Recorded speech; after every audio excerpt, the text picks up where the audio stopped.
Welcome to St. Andrew's United Church. It's a beautiful sunny day here in Edmonton. The sun's streaming through the top windows, and it's going to be warm over Easter weekend, which is good. Easter and spring being so inextricably intertwined. But before we get to Easter Sunday, we pass through the experience of Good Friday, and this is our Good Friday worship experience. It's an extended telling of the Passion story from the Gospel of Mark, and the reflections you're going to hear are based on a poem written by Allen Ginsberg called Howl. Allen Ginsberg called his poem a lament for a generation, and it's appropriate, I think, to think of Mark's Passion narrative too as a lament not only for the Passion of Jesus, but the whole generation of people and all generations of people who suffer unjustly. Welcome again. We're glad that you're here to share this time with us.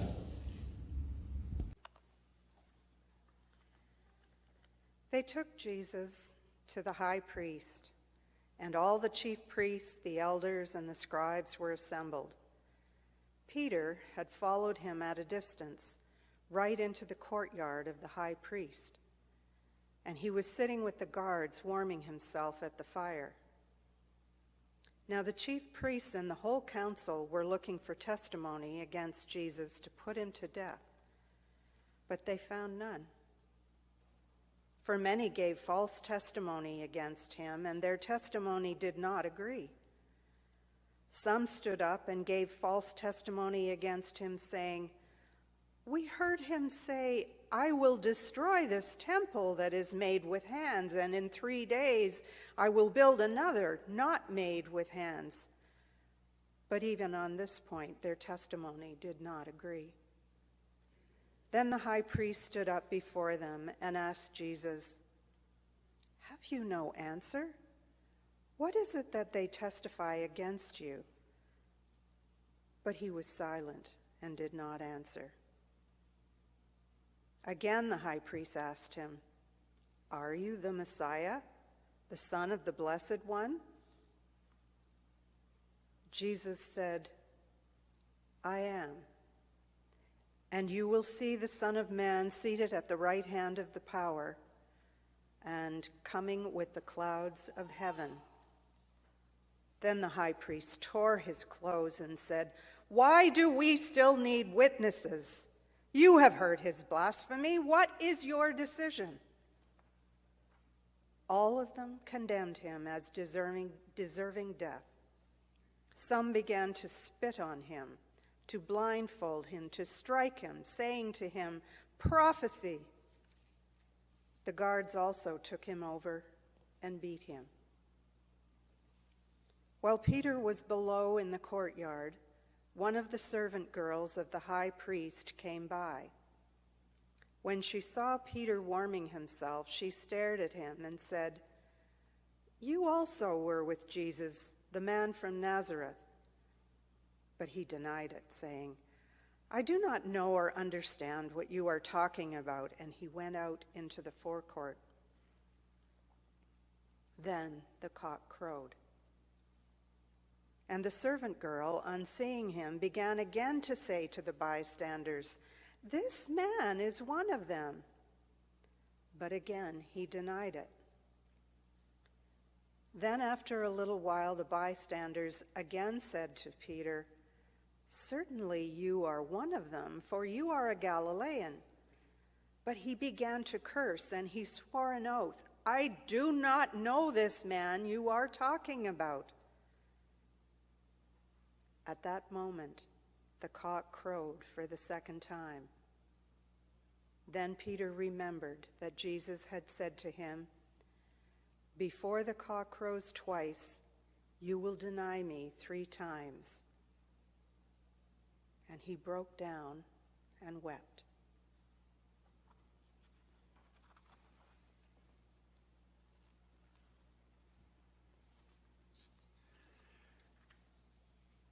The shadows of night allow for no second chances. Something must be done, so say the authorities, before all becomes undone. And the donkey-riding carpenter, Messiah, teacher becomes our undoing, and all that we hold dear might depart in a moment of riot and false-hoped rebellion. Not that we're in it for ourselves, but it's the innocent who will suffer if we sit idly by. And so the ring of power slips uneasily around its chosen one. The fearful confer and question. You would destroy the temple. I taught in the temple, not against it. But the horseman of reason has ridden on by. Judgment will be done, and the anguished rending of garments presages flesh torn asunder at the feast of anger, where death is the just dessert. And outside the ring of power, a light in the shadow reveals the uncertain reach of one who could not let go, one whose following has led him into the dead-end alley of cold courtyard ablaze with fiery contempt, there to watch and wait. For what? A sign? An outsized miracle of angels riding to the rescue?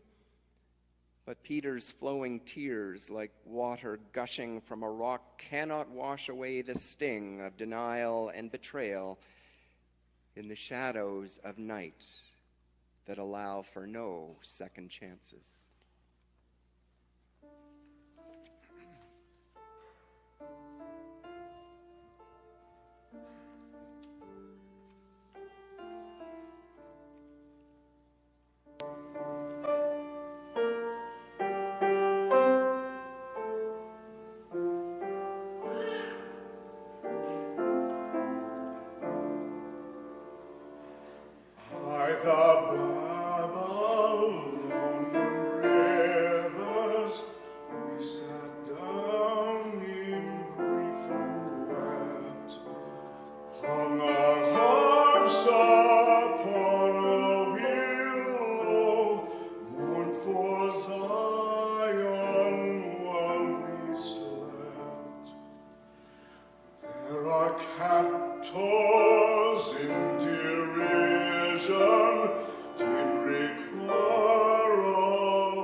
How shall we sing songs of Zion in a strange and bitter land?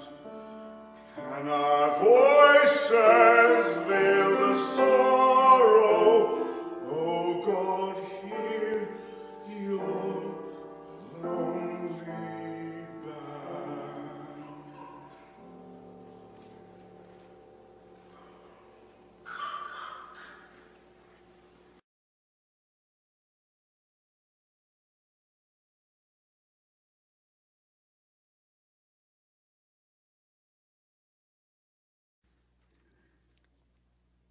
As soon as it was morning, the chief priests held a consultation with the elders and the scribes and the whole council. They bound Jesus, led him away, and handed him over to Pilate. Pilate asked him, "Are you the king of the Jews?" He answered him, "You say so." Then the chief priest accused him of many things. Pilate asked him again, "Have you no answer? See how many charges they bring against you?" But Jesus made no further reply, so that Pilate was amazed. Now at the festival, Pilate used to release a prisoner for them, anyone for whom they asked. A man called Barabbas was in prison with the rebels who had committed murder during the insurrection. So the crowd came and began to ask Pilate to do for them according to his custom. Then he answered them, "Do you want me to release for you the king of the Jews?" For he realized that it was out of jealousy that the chief priests had handed him over. But the chief priests stirred up the crowd to have him release Barabbas for them instead. Pilate spoke to them again. "Then what do you wish me to do with the man you call the King of the Jews?" They shouted back, "Crucify him!"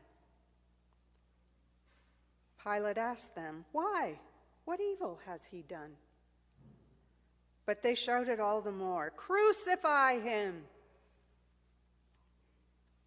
So Pilate, wishing to satisfy the crowd, released Barabbas for them, and after flogging Jesus, he handed him over to be crucified.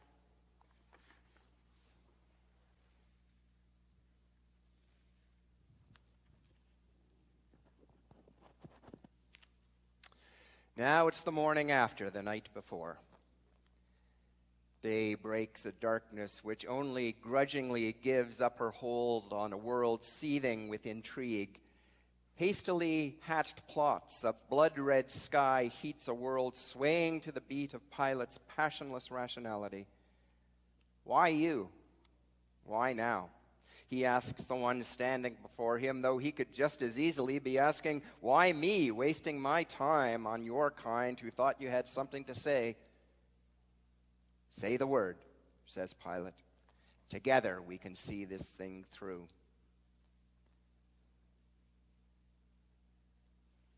Silence leaves Pilate searching for a hook to hang his words on. He was so good with words. Amazed was he at his captive's insolence? Or was it that the blood-red blanket of the sky was scrolling round his shoulders like a great chain of office linking him forever to his fear of the madness-laden crowd calling, "Crucify!" like a great fish waiting to swallow them both? When words fail, there's always the promise of an empty gesture. What do you want? The words sail past the prisoner and spank the crowd below. Crucify! A palms-up shrug foreshadows the palm-piercing nail.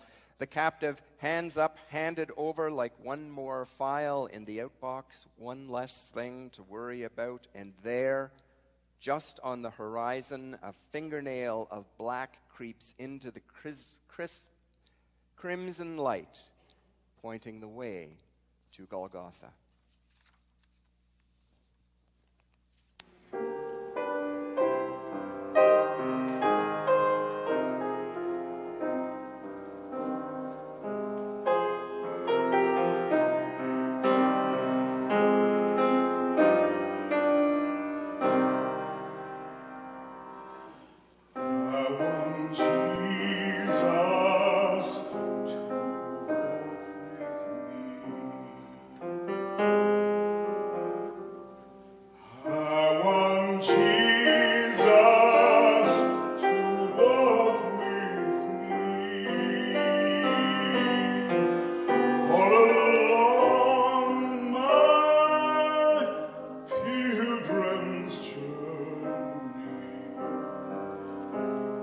Lord, I want Jesus.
When it was noon, darkness came over the whole land until 3 p.m. At 3:00, Jesus cried out with a loud voice, "Eloi, Eloi, lema sabachthani," which means, my God, why have you forsaken me?" When some of the bystanders heard it, they said, "Listen, he is calling for Elijah." And someone ran, filled a sponge with sour wine, put it on a stick, and gave it to him to drink, saying, "Wait, let us see whether Elijah will come to take him down." Then Jesus gave a loud cry and breathed his last, and the curtain of the temple was torn in two from top to bottom. And when the centurion who stood facing him saw that in this way he breathed his last, he said, "Truly this man was God's Son." There were also women looking on from a distance. Among them were Mary Magdalene and Mary, the mother of James the younger, and of Joseph and Salome. These used to follow him and provided for him when he was in Galilee, and there were many other women who had come up with him to Jerusalem. When the evening had come, and since it was the day of preparation, that is, the day before the Sabbath, Joseph of Arimathea, a respected member of the council, who was also himself waiting expectantly for the kingdom of God, went boldly to Pilate and asked for the body of Jesus. Then Pilate wondered if he already were dead, and summoning the centurion, he asked him whether he had been dead for some time. When he learned from the centurion that Jesus was dead, he granted the body to Joseph. Then Joseph bought a linen cloth, and taking down the body, wrapped it in the linen cloth, and laid it in a tomb that had been hewn out of the rock.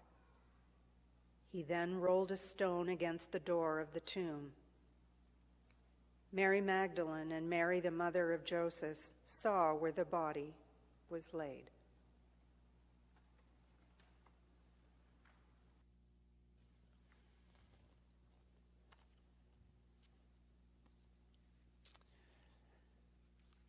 The fingers of darkness pointing to the place of the skull clench fist-like, smashing down a black so complete that even the crows quiver and cower.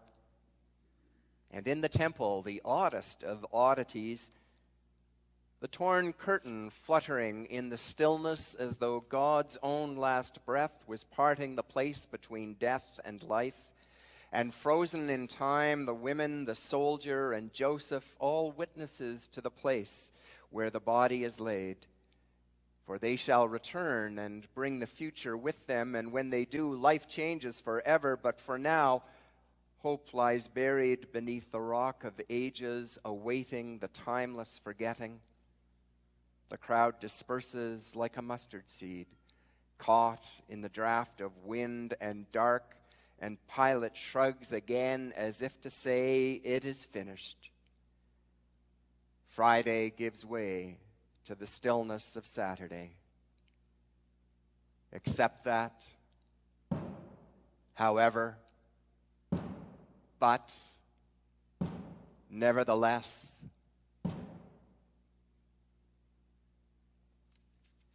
Amen.